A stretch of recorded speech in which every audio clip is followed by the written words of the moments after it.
All right, and we're back. So just a couple. These are very simple questions, but I want to get in at some point. Is unlike like in XML, which to me was always working in a file, but it's not. XML can be memory. You're doing stuff in memory. You're not necessarily writing to a file. When you're working with SQL, like in this case, in the thing, is it always writing it to a database? Like it's not something. Your database can be in memory. Oh, it can. Okay. Instead of giving a file name, I don't remember what you give, but you give something that tells that it will be, or there's an option that tells it will be a volatile or something like that. I don't remember, but there's a way to tell. So it will be very fast in this case if you do it. If you don't need it to be saved. Yeah. Yeah, I've seen it. I haven't used it, but I've seen it. And then the other thing, which I know I'm putting you on the spot here, and even then there is no right or wrong answer, but several times you've said, hey, if you have a large database, but like what would you, let's pretend it's 10 fields wide, they're all strings. Are you thinking like over 10,000 rows? What would you consider? Okay. The question is, how large is large? Yeah, exactly. Yeah, I think it's very large. Well, it's gigs. It's gigs. Okay. Because that was one of the things which someone could Google it on the SQLite org website, but it's very, very large. But that's one of the things I wanted to stress is that, man, when you have a lot, a quote unquote lot of data, and you're working with bigger things of data. Now, granted, this still isn't quote unquote big data where you're dealing with gigs or these enormous amounts of stuff. But SQL still does a great job with millions of rows. Even running on your laptop, right, or whatever. I mean, it's fast. It's really fast. So for using SQLite instead of the text files with CSV or with the INI files, because you couldn't manage that big amount of data. Yeah. Awesome. Okay, go ahead. Before I return to the code. Yeah. Does anybody else have anything? Two users using the same database at the same time, they won't be able to modify the file at the same time. It is locked. Right. Well, unless you're just reading it, right? User, but from myself, when I have two applications trying to modify, it will there's a locking, which is a good thing. But that's only if you've written it with you've opened it with the W, right? If you're reading it, it should be fine, shouldn't it? To read, yes. Yeah. Yes, to read, but not to write. That's why there's a read or write parameter when you open the database. And honestly, like back in my corporate life, they made everything I did, which I was very happy they did. It was only read access, right? And then I never had to worry I was going to screw something up. Yeah. And the part of the question is also the use of Dropbox. And so I don't know if Dropbox would create a conflicting file or not. So there are other issues can arise if you use Dropbox because it's not a sync network file. So there's also sync conflicts that can arise. So it would need to be tested. Yeah. Okay, so I'll continue with the code. So we were at this where at the end of this loop here, we built a long query that will put every field of every line into a string. Just have to remove the last comma and the last end of line at the end of this string.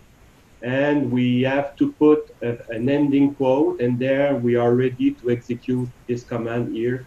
We don't see it completely because I limited the message box here to 2,000 characters, but it's longer than that. And we can execute it here, so exec string SQL, and just for fun I put a counter to see how much time it took to do the import, and as we've seen it takes I think 141 milliseconds to import these rows. So now we have, if we return to the browser here, no, not here, where is it?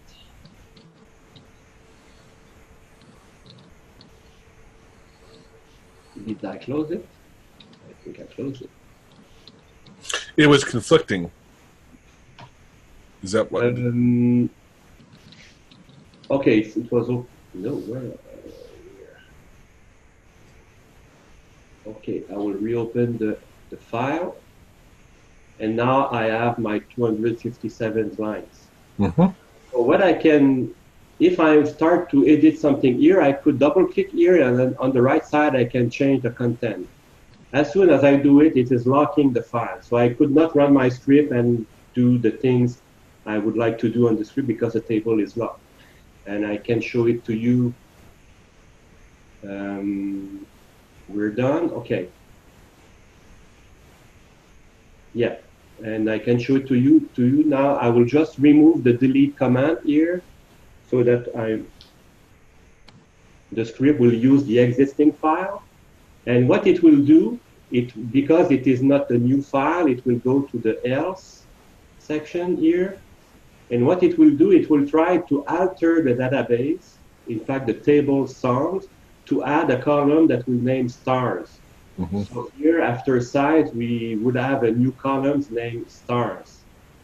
So that, just to quote your song, you like it with 3 stars or 5 stars or 1 star. So you create the statement here, and then you use the exec command to exec the alter command, and you have the result here. And now if I try to run it, it will give an error because I started to edit here. Mm-hmm. I will just make sure we are really editing, and I say apply. So this change is now visible here in the first row. And if I run this, ready to open, ready to alter, ready to, and did it alter? It should not. I didn't have any. No, I didn't have the error message I was expecting. Yeah. Maybe because I applied. Right. Okay, now I will refresh it. Yeah. And oh, no, it didn't work. So it's just that the error message didn't get to the script. Not sure why. So I will just now. There's no changes here. So, oh yeah, there's the apply, is it the, yeah, write changes, will write my changes here. So this is the write changes button here, will write the change I've done, so it will unlock the file because changes are now done. So if I run this again, so it's running the alter command. And if I return here and do refresh to see the changes, I now have the stars column being added. Yep. Okay. So the first time I should have get an error message that it was locked. Don't know why I didn't get it, but it was here that it should have shown that there was an error. But so what I wanted to show here is how you can pass commands like alter to modify an existing database. And it's the last part. I won't go into the detail here because time is running out, but it's how the list view is built. okay. So this here is built by a loop that goes into every, first it builds the header here by going in every column and put the field name in the header, and then it loops for every row, and it loops for every column to put the content using the list view modify command. And that's another topic to go into the details of that, but you see how we can just, because we use get table, we have everything available, so we can row for the number of rows that we know. We could also do it using the query command, but then we would have to use the next, and monitor when we are finished. So it's easier with the get table command. I'll just show you in 1 minute, Joe, the example with binary file. Yep. It's not something I've done. It's the sample from Just Me. And what it does, it goes on the web to download a file, which is an image from the Google website, and it saves it in the file name original.gif. Mm-hmm. It stores this file in the database, and then it queries the database to retrieve the same file. And to do that, it's using very advanced command that I can read, but I could not write it. So getting addresses here. So you need to get the address and the size of the variable. So Oh, it's more advanced stuff, but it works. So if I show the folder here, all we have here is the script and the ini file that tells that the database file is in another folder. nope. And when I run it, so it shows here in a GUI the original file that was downloaded from Google. So it's the file name original.gif. Oops, sorry. Let me find back it here. And the second file is the copy. The copy is the blob GIF, which is the same file, but this one has been saved and retrieved from the database. So I can just tell you that it works here, and you have to analyze that to make it work the way you need, because it's more advanced stuff. But you can save MP3 files, you can save images, you can save what you want that is binary content inside your SQL database. And that, honestly, that's one of the things that I love about this is, like, if you have images or have some sort of binary data associated to what you're doing, right, to have it actually are in with your data, right, that's awesome. Instead of having to save it somewhere and save the path to what it was. A little more work to make it to do it that way. Last file here is the SQLite sample. So it's what you get in the zip file from just me. And it creates, in fact, no, there's an error because I haven't put the correct link to the class. But it creates an interesting tool when you can query the database, create your own statements, select, etc. in an interactive window. So that's a good sample, and you can see how things are done in this also. So that's it. Cool. Does anyone have any now this is just giving you the bare bones, right, of basically how to build a database, how to edit it, add to it, and extract from it. What's really cool to me, because like I said, I had Maestriath build me some stuff with this, and I was building some tables, and then I can use SQL on it to query it. I mean, actually, so you've shot. Let me share. I'll share my screen and share an example, so you guys get an idea, one, of how messy my desktop is, I guess. But let me launch the script, wherever that is. Oh, it's already running. Okay. So what we're doing is, just FYI, is I can take an address and then go look up the value of it in Zillow and a couple other sites, and then actually find homes that are around it, and it'll extract them all and put them into a database for me. I have a pretty big database right now. I don't think you can open MDB to access database files with this, can you? Does anyone know? I just saw Jesus ask. We can Google it real quick. So what's cool, though, is if I want to play in my database, I can hit export. And here, these are the fields. So we've just, Misha has built me a little tool where I can say, oh, I want to get the city, state, zip. Let's do the lat longe, and we'll do the estimated value of it. And then I can qualify it. And here's where I'm just going to write some SQL, where, let's say, city equals, and this is where you have to know your data, right? Capel. And now if I preview it, I'll see down below, these are the fields that I told it to come back with. I can add another one, preview it again. And then if I hit export, it'll just export what is here. But what's cool is I have this database now. I think it has a couple thousand homes in it, and I can basically write some stuff it's not quite SQL, because he's done some stuff to say this is where I would be telling it to pull back certain fields, and he just made me a GUI for it, so I don't have to remember the front part of it. But I can pull it back, and I can do like commands. I can do what I want and get back just the homes that I'm looking for and with the fields I want. And it's a quick, easy way for me to filter, especially because I ran this for a friend of mine in California. I can say, hey, I just want the homes that are in California, right? And I don't have to export the entire database and then filter it. So it's a quick, easy way to do that. But what I'd love is to have some of the images and stuff as well stored in here. So I'm looking forward to adding that in as well. Yeah. Yeah, Jesus was asking if it could open an Access database. It cannot open. It's really for SQL3 database. But you could query using COM if you have a database from Access. Mhm. We've done a seminar, a webinar on that, I think. Maybe not using Access, but what you could do with Excel, you could do it with Access, probably. Um, but it's a completely another technology, if you wish, another platform to do that.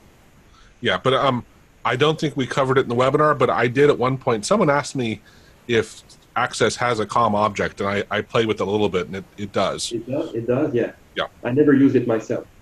It's a very large tool. If it's only to do small scripting in small, even large database, but in small script, you don't need Access to do that. It's really much easier and lighter to do it with the SQLite. Well, having said that, I also feel, now that you say that, Jean, ADO is a database technology that's built into Windows. And so if you have very basic stuff, you can use the ADO database inside Windows and connect to it with an object and do what you want.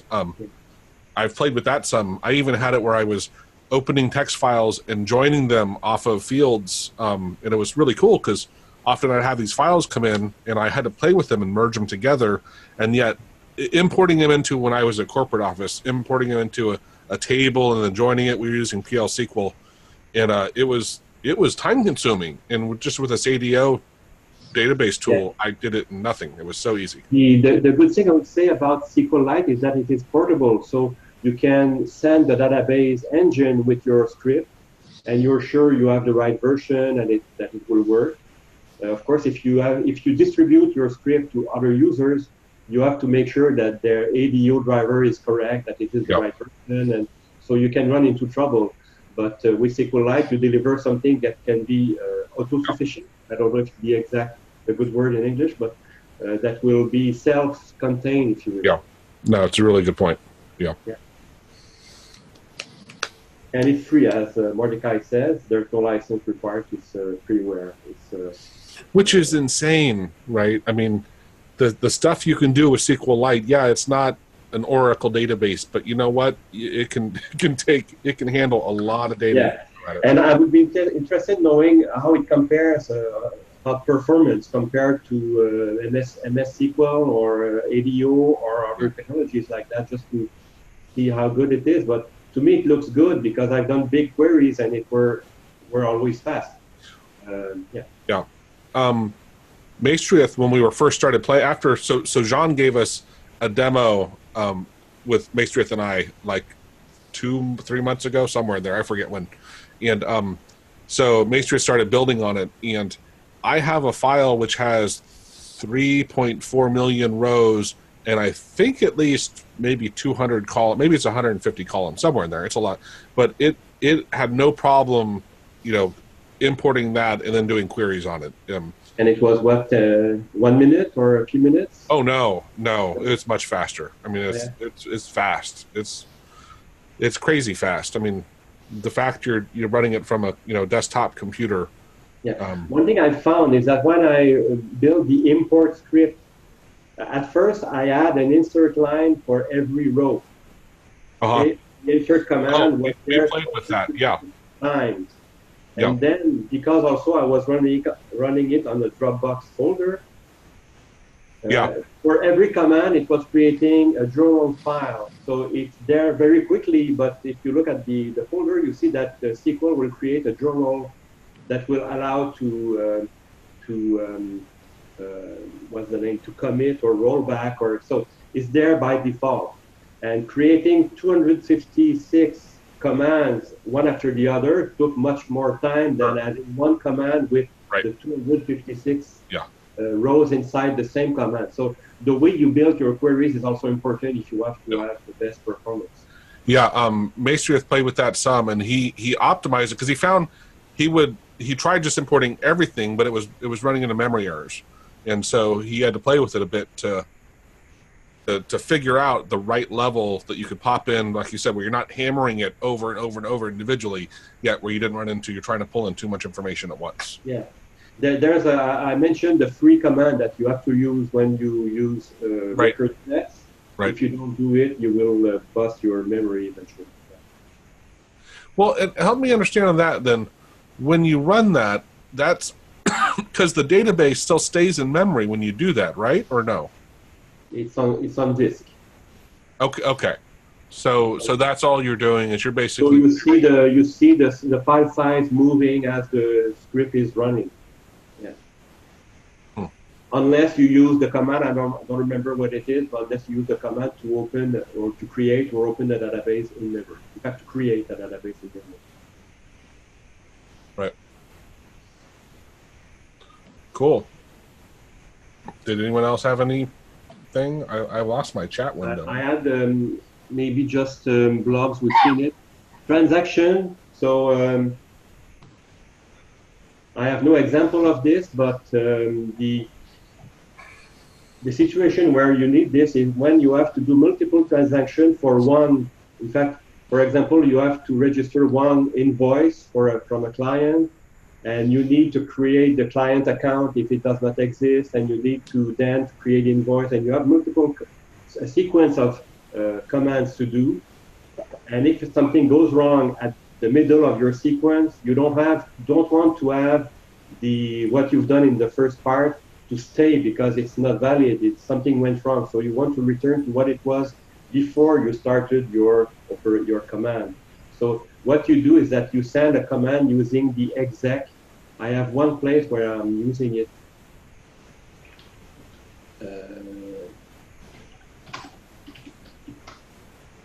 So you use the exec command and you just say begin transaction.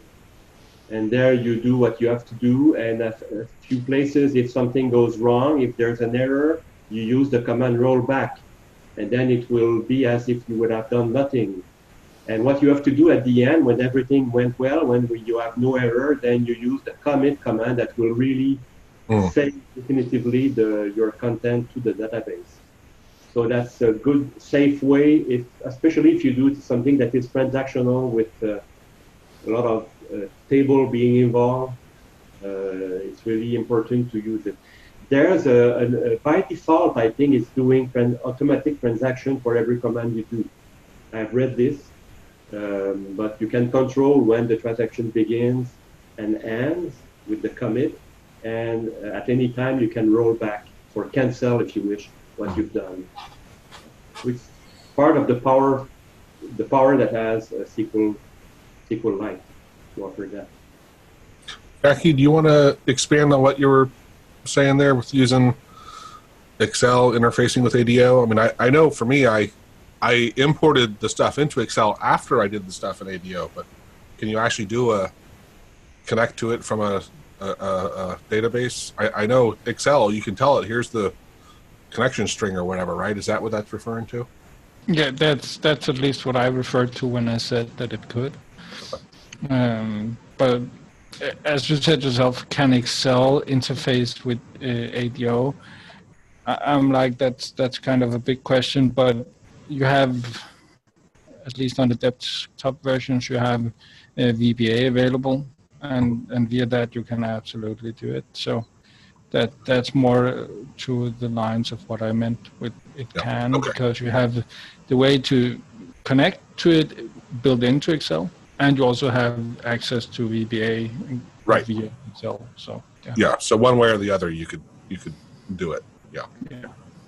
There's a question from Randy about two scripts using the same database at the same time in write mode. As far as I know, it will not be allowed because the first script will lock the database until it releases it. And then it will be available to the other script, but the two scripts cannot write at the same time. Maybe that's where larger database platforms will be more capable of doing. Yeah, they build like a queue or something, right? And because I've had that where I'll submit my query, but it gets into a queue and it's waiting for other stuff to happen before it gets even started. Yeah, there was a good video. I think it was on Discord the other day where one of these prominent YouTubers, he actually explained something that has to do with this accessing the same value from many places at the same time. We are beginning to get very used to everything working asynchronously, and the example he gave was that if you look at a very popular tweet on Twitter, and you look at the like count or the share count, it will go up, but also go down, and back and forth and back and forth. And you're like, hey, computer is normally quite good at actually counting. So if right, let's say 40,000 has liked it, now 40,100, now 40,265, and then all of a sudden it says 40,005, and people could get confused by that. And he goes into a little bit of explaining of how all of this queuing and stuff is actually done over the internet, because you do all of this caching across the globe. And because these caching values are actually put into these queues, they are allowed to be written out to the user at different times. And at some time in the end, when everything calms down, the correct number will be the final value.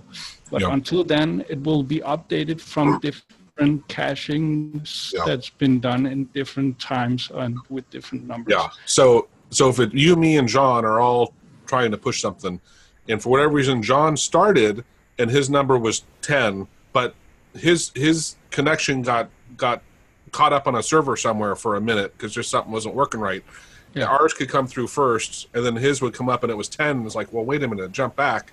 It's just because his started initially, but for whatever reason got hung up somewhere or took longer or whatever. That's interesting. Yeah, that's the exact point. And that's why I'm thinking here, it will, when you have write access, it will lock the file or the database to be sure that this happens correctly, unless you build this entire queuing and whatnot system on top of it. And that would probably, just my guess, slow down the operations with the database in general. Yeah. So reading the beginning of the chat, just mentioned that Geek Jew said that SQLite is used by desktop software, by Chrome, by Firefox. I also saw that Google Drive is storing some data, configuration data, using SQLite. So if you want to peek inside the configuration of your Google Drive, you have to use DB browser, for example, to go inside.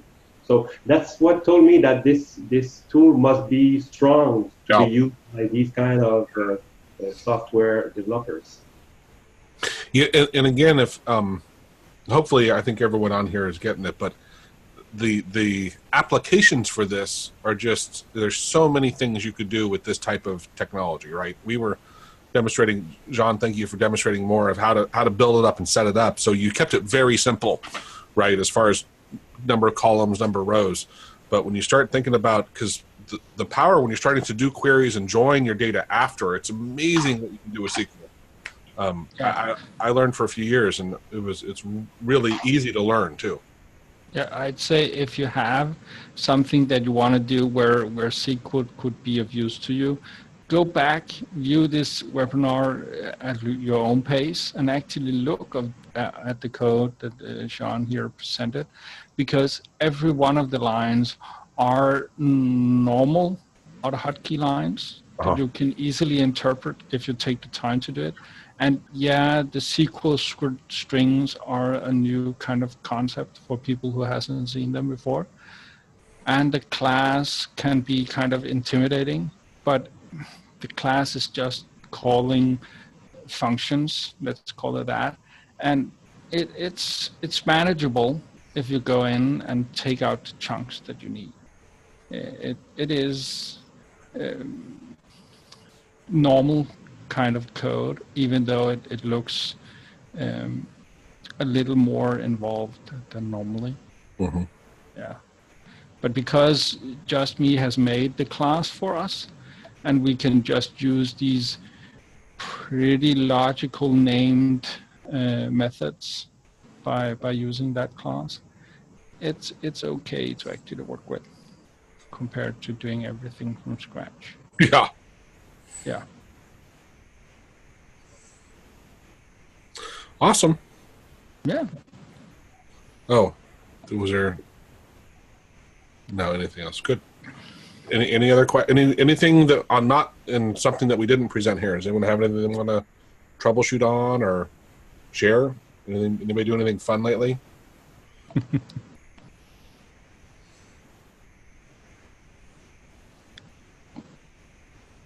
Doesn't seem like Yeah. there's anything there. So for next month, and now granted, I think some of you you might get something very little out of next month's webinar, but again, it's built more for people who are really new to AutoHotkey, which of course we'd love to have you there. Don't get me wrong, right? But I'm just saying right now is like don't look to be learning amazing things, but if you want to, especially because often, it's I'm trying to think of the right words, but trying to get people interested in AutoHotkey, right?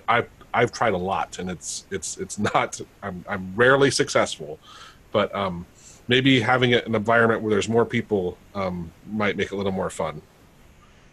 I was reading Susan's comment. Yeah. Yeah. But yeah, so hopefully we'll see you there. And then I know we had talked. Actually, one that I was chatting with Jean with was doing a webinar on was a type of recursive function, right? That's calling itself, and I think that would be a really fun, interesting topic that hopefully we'll get to probably next year, I suppose. There are very simple application of this. For example, just browsing the content of your drive, where you have to enter in a folder and then in a subfolder, in a subfolder. So you recall the same function to scan every folder. So that's the kind of example we could look at. Yeah, it's awesome. When you scan XML files, or there's a lot of situations where you have recursive content. Yeah, and conceptually, I get it, right? Like what we have to do, but I'm looking forward to actually talking through the process of understanding when you're calling itself, and to in my head, like picture now we're here again and evaluate it. So and you could put a variable to trace at what level you are. So that's yeah. At every step you say, okay, I'm on level 3, then I'm going down to level 4, and then I'm getting out of level 4 or coming back to level 3. And it needs some thinking. It's good maybe to use a paper to where you are. Yeah. The other one, the other topic I was chatting because I forget what got brought up earlier, but maybe we'll do a webinar just simple like using the any read and write functionality that's built into AutoHotkey, because hey, when you don't have a big job, right, it is consistent, it's fast, it's easy, for smaller things, it's a great functionality to know it's at your fingertips. But Jean, thank you so much for doing this. You did a great job. It's an amazingly powerful thing that we have access to, that we can, because AutoHotkey is so easy to connect to different programs and to do things with. Now we have a great way to store it and search it and retract and extract from it. That's awesome. My pleasure. All right, everyone. Okay. Have a great Thanksgiving, even though like all of y'all are mostly international. But I'll eat a lot of turkey for you if that'll help. Bye-bye. Yeah. Bye. Bye.